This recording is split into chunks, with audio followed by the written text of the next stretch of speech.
Horton Plaza, once the crown jewel of downtown San Diego, is now back in the headlines, but not for the reasons you'd hope. The $400 million redevelopment project went back to the bank after failing to sell at auction recently, aka it was foreclosed on, and the city wasn't even at the auction to scoop it up for pennies on the dollar. So what's next for this massive property?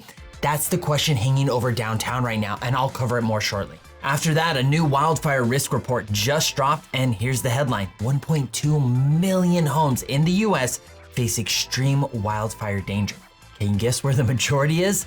That's right, nearly half of them are in California. That means whether you're directly a high-risk zone or not, if you own a home here, your insurance bill is paying the price. I got the full details on this report and some direction on how you could avoid some of the rising costs of insurance. Both of these hot topics covered here in this week's San Diego Market Matters, and I'm Karl Kyler, your San Diego realtor. Now real quick, if you're thinking of selling or buying here in San Diego, I have my contact info in the description below. Feel free to reach out if you want to talk about your options and how I can help you with your next move. Now, let's get into this. Here's the story. Developer Stockdale Capital Partners bought Horton Plaza with a big vision: to convert the old shopping mall into a high-tech office hub. They borrowed $360 million to make it happen, but office demand has been in the gutter since COVID, and despite that, they thought building another massive commercial project was a good idea. And let's not forget, the new Research and Development District, RAD, is only a few blocks away. So you have to ask, what the hell were these developers thinking? Now here's where it hits home for San Diego. Our downtown has come a long way. Petco Park is thriving, the convention center is still a major attraction, there's new residential towers that have gone up recently, and there's more in the works. And then there's Seaport Village. Well, let's not really go there because they've been talking about redeveloping that forever, but there's something in the works. But overall, the downtown scene has momentum right now. The problem, Horton Plaza, it's sitting right in the middle of it like an anchor made out of solidified homeless excrement. If it sits empty or worse, turns into a foreclosure shell that becomes overrun by homeless, it drags everything down around it. Who's gonna wanna live in one of those brand new luxury condos if they're a few blocks away from what feels like a giant abandoned mall?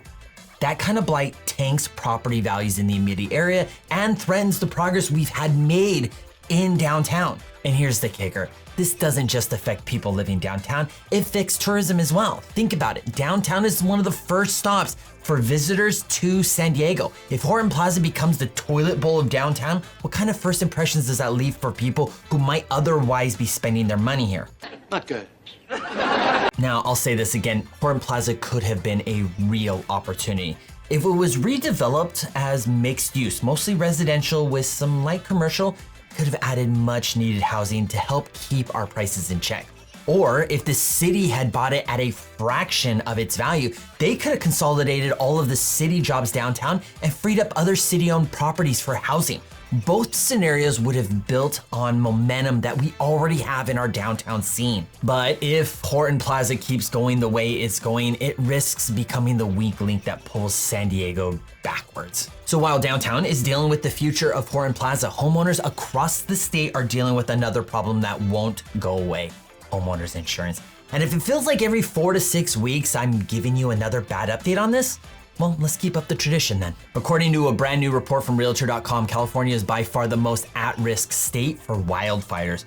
We've got just under 1.26 million homes facing moderate to greater risk. And if those homes were destroyed, it would cost almost $800 billion to rebuild. That number is comparable to some of the numbers in the US budget. Now, to give you some perspective, the next state in line is Colorado, and their risk value is less than half of ours. California is on an entirely different level when it comes to exposure. Now, here's where San Diego comes into the picture. Even though we're not as high risk as places like Los Angeles or Sacramento, we're still on the list for top metros with significant wildfire exposure. And insurance companies don't price risk house by house or neighborhood by neighborhood. They spread it across the entire state, which means for all of us in California, even in low risk areas like San Diego, we end up footing the bill. And if you've been following along with me, you know this isn't new. For every 4 to 6 weeks, we get another update on insurance in California, and it's always bad news. Higher premiums, reduced coverage, or carriers pulling out altogether. This report is more confirmation that rising insurance costs aren't going away anytime soon. So what can you do as a homeowner? Well, first off, shop early. Don't wait until your renewal date to compare policies. Second, look into wildfire mitigation. some insurers will give you credits for defensible space or fire-resistant upgrades. And third, budget realistically. Assume insurance is going to cost more in the years ahead, not less. If it's the case that you're buying right now or buying soon, here's my advice. Don't solely look at the price of the home. Factor in the insurance premium. A property that looks affordable on paper might feel a lot different once you add in a $3,000 to $4,000 annual insurance bill. Ask your agent, hopefully me, to pull insurance quotes before you write an offer. It's better to know what you're walking into before you get blindsided.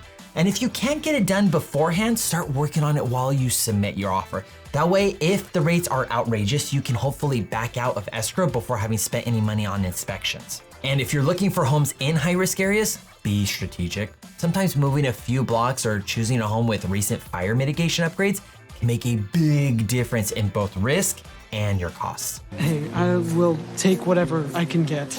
Bottom line, California carries the highest wildfire risk in the entire country, and that risk shows up in our insurance bills. The best move you can make, whether you already own or you're buying soon, is staying one step ahead, because ignoring it won't make it any cheaper. And that's a wrap for this week's San Diego Market Matters. Be sure to like and subscribe if you haven't already. This way you don't miss these regular updates on the San Diego market. And if you found this video helpful, drop me a comment and let me know. I'll have 2 other videos pop up in both these corners if you're looking for more info on the San Diego market. As always, I'm Karl, your San Diego realtor. We'll see you next video.